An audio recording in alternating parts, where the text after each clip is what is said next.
Last time we ended with Augustine's three axes, the physical, social, and spiritual axes.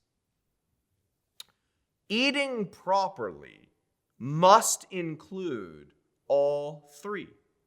Neglecting one of them or failing on any one of them implies that something has gone awry in our eating or drinking habits. If we had more time, it would be really interesting to see how each of the other vices can be illuminated by thinking about them in terms of these three axes. For example, our desire for approval from others has a physical, social, and spiritual dimension. And when one of those dimensions gets distorted, we're in trouble, and that's when vainglory starts to enter into the picture. So, in Augustine's mind, and I think this is quite helpful, as we eat, as we drink, we should be considering those three axes and recognizing that if I'm off on one of them, something's gone wrong. I need to maybe be a little more reflective, a little more intentional about my eating and drinking. The vice of gluttony and the vice of lust especially, though these two vices are related to a very fascinating paradox that emerged thousands of years ago as people were thinking about pleasure. This is called the paradox of hedonism, or the paradox, sometimes people will put it as the paradox of egoism. It's better understood, I think, as the paradox of hedonism because it's a paradox about pleasure. And it goes something like this. The intention to maximize pleasure decreases one's likelihood of maximizing pleasure. The idea is this. If my sole goal, my primary aim, is to get pleasure out of some situation, some activity, I'm actually less likely to get a bunch of pleasure.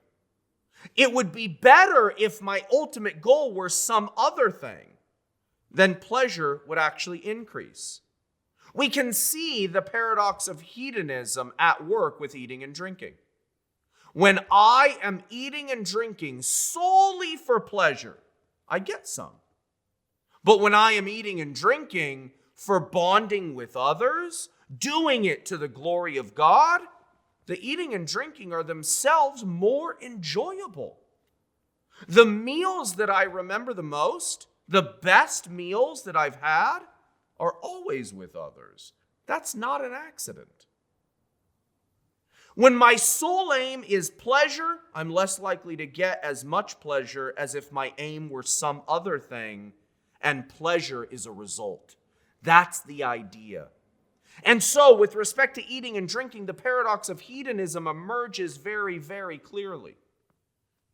Your goal shouldn't be the pleasure of eating and drinking. It should be some other thing, and actually the pleasure of eating and drinking gets increased. Isn't that fascinating? How might we see the vice of gluttony, the seeds, perhaps, of this vice showing up in the garden? I want to be careful here. I don't want to exaggerate. But I do think it's fascinating that the fall involves food. That's kind of weird. It's crazy if you think about it. I, of course, know that the food is, primarily symbolic, but still, why food? Why is it food that is sort of the main thing or the object that is involved in the fall? Well, maybe one reason is this.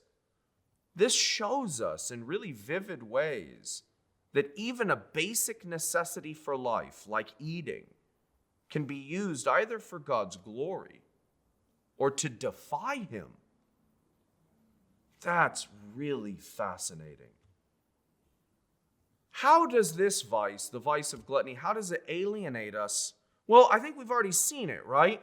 we've explored this, especially in looking at those three axes. We saw how gluttony can alienate or separate us from others. We saw how it can alienate or separate us from God. We focus on the food. We don't focus on the giver of the food. Right? We don't give all the glory to God. We don't enjoy God as we're eating. We just enjoy the creation. Augustine, by the way, was very worried about this because he thought that the main tendency we have is to worship the creation rather than the Creator. And one of the ways we do this is in our enjoyment of the creation. That can blow up so much that it obscures God. Gluttony can also separate us from ourselves. It can damage our bodies, of course. But a hyper focus on food or drink can make us lonely. And it can result in various addictions. Let's think about these as we explore the fruits of gluttony. The offspring of gluttony. Remember, these are the things on our vice tree that are indicators that something might be going wrong. They're like the check engine light in your car. When you see the check engine light in your car, you need to pull over. You need to take it to a mechanic. You need to pop the hood. You need to do something. The fruits that I'm talking about with all of these vices are the check engine light for your life, for your soul. So some of the fruits might be this: excessive dieting, right? Are you constantly dieting, right? That could demonstrate that food and drink are too much on your mind. Could be a sign of vainglory too, or it could be just that you're trying to get healthy and there's nothing problematic. The point is, take a look under the hood. Think along these lines. Here's something fascinating about gluttony. Remember, gluttony is primarily about our hearts. It's about our desires. And sometimes the persons who are actually the most gluttonous are the persons you would never suspect. They're not overweight. They're not obese. In fact, they might be the most fit people around you. But their entire life is centered around food. They organize their life around food. Food and drink are constantly on their mind. In that way, there could be, right, too much attention, too much care about this. There are various food addictions, of course, right? Alcoholism, obviously. Other types of food addiction, right? So if that's an issue, if you're hiding food, right? If you're lying to others and yourself about what you're eating, what you're drinking, warning light, warning light.